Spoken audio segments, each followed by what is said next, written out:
Hey guys, Gringo Barbone here. Just wanted to go over my Crosman 2240 HBA conversion. So I'll start with the exterior and then we'll move on to the modifications I've made on the inside. So I have this 3D printed stock. It's a fixed butt stock and foregrip that I got from Buckrail, which is buckrail.com. I also got this Crosman 2240 moderator, the 14.5-inch barrel, and the steel breech from there. Everything came within just a couple days. I was really happy with the turnaround time on that, and the quality of the products is really fantastic. I have no experience with 3D printing, but I'm very happy with these products. I actually had to cut this foregrip down because it does come with a Picatinny rail that runs right here, but for my drop block to fit, I had to cut that out of the way. So that was kind of a bummer, but it's not the end of the world. I also have a 2-stage trigger, which I got from Alliance Hobby. I don't remember which air gun this trigger assembly actually comes from. But he does modify it himself so that it can fit on the Crosman 2240 and a couple other Crosmans.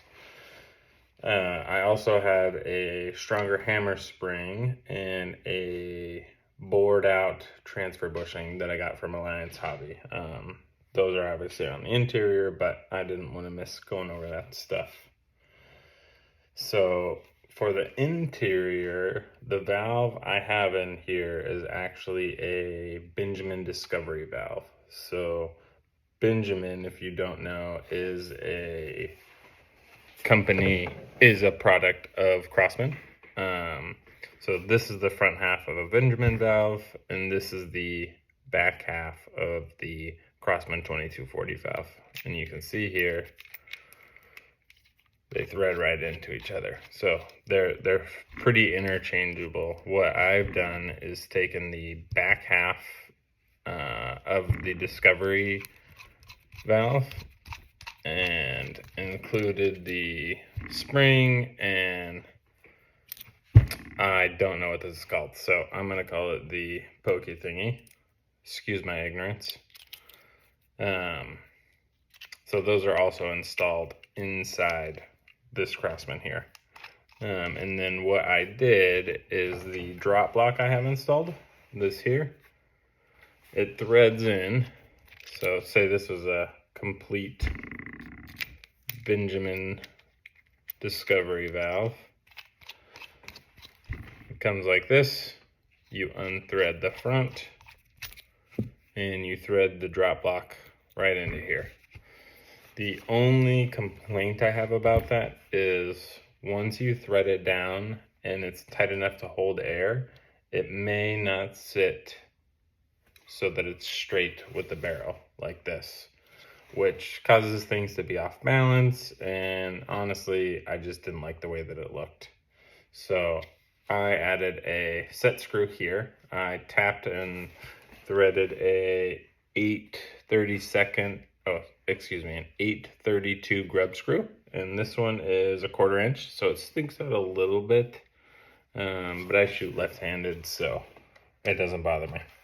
If I shot right-handed, I would just put it on this side, and that is only there to hold the drop block in this position. It'll still hold air even if it's kicked off a little bit this way or this way. It just drives me crazy. I haven't gotten to test out the Discovery valve in here yet. I actually just finished putting all this together this evening. One modification, actually a couple modifications I had to make, is the screw that holds the bottom of the disco valve, or the Discovery valve, is bigger than the one that holds this valve in. So if I remember correctly, I think this was like a size 4 screw with a 40 TPI, a teeth per inch, and I can't even remember how long it was, maybe an 1/8. And for this one, I'm using a size 8 screw, 32 teeth per inch, and it's a 3/16 screw, which it fits perfect. Which this is also the same size. So on top of that, I have a Torx bit screw that holds the breech in place. I swapped out the original one with I believe it's a 0.5 Allen key that's required to take it out, and it just constantly strips out. I've gone through a couple of them and I got tired of it and finally bought the Torx screw version. It's stainless steel, so I'm hopeful and confident that it'll do what I want it to. Let's see if I can actually get it in there so you can see. Okay. I know it's kind of blurry, but I'm doing this with an iPhone, so bear with me. So that screw, actually, when I went to thread it into the gas tube here, it was getting caught on the valve. So what I ended up doing is just taking a metal drill bit and putting a dimple into the top of the valve, right where that screw is sitting. You could use something like this. This is a rotary tool with a metal file on it. I guess I could have just done a dimple with that, but I used a drill and I had no issues. So once I did that, it took a couple tries. I had to drill it, then try and seat it, drill it, try and seat it, so on and so forth. But now it sits perfectly. The bolt here doesn't get caught on it. So just something to consider if you want to put a discovery valve in here. Now, the reason I put the discovery valve in is because with this valve and the amount of air pressure I was putting against it, I would occasionally get leaks. And that didn't happen at first. That happened over the course of a couple weeks of me shooting it. I think it just wasn't strong enough to handle the pressure I was putting through it, which I'm using 13 cubic inch tanks with an output pressure regulated at anywhere between 1800 psi. I have a 1200 psi, and I even have one as low as an 800 psi. You may be wondering why I even bothered with the 800 psi one. I like it because I sometimes shoot here in my garage. It's a standard garage, so it's not very big, and I live in an HOA where the houses are very close together. So I'm able to just put the 800 psi tank on here, and I can shoot at a couple targets that I have set up here in the garage, and it's not overpowered. I'm not worried about it going through anything. Well, it could go through the drywall, but not too worried about it.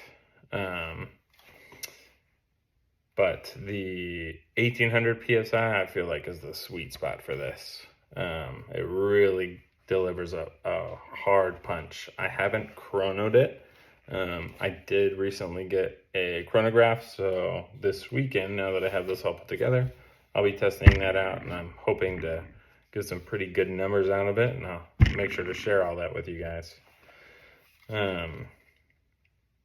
With the discovery valve, I found that the washer that comes with it, or excuse me, not the washer, but the little rubber gasket here, if you tighten it too much, it will squish out, which will cause it to not hold air. So when I would do that and then attach the tank, I would get a leak inside here. Another issue that I'm having with this build is when I go to load the tank to the carbine or rifle, whatever you want to call it, I have to have it cocked so that I can put the tank in without losing a bunch of air through the barrel. I don't know enough about these to understand why that's happening, but after that I have no leakage with both this valve and the discovery valve. The leaks on this don't start until I actually fire it.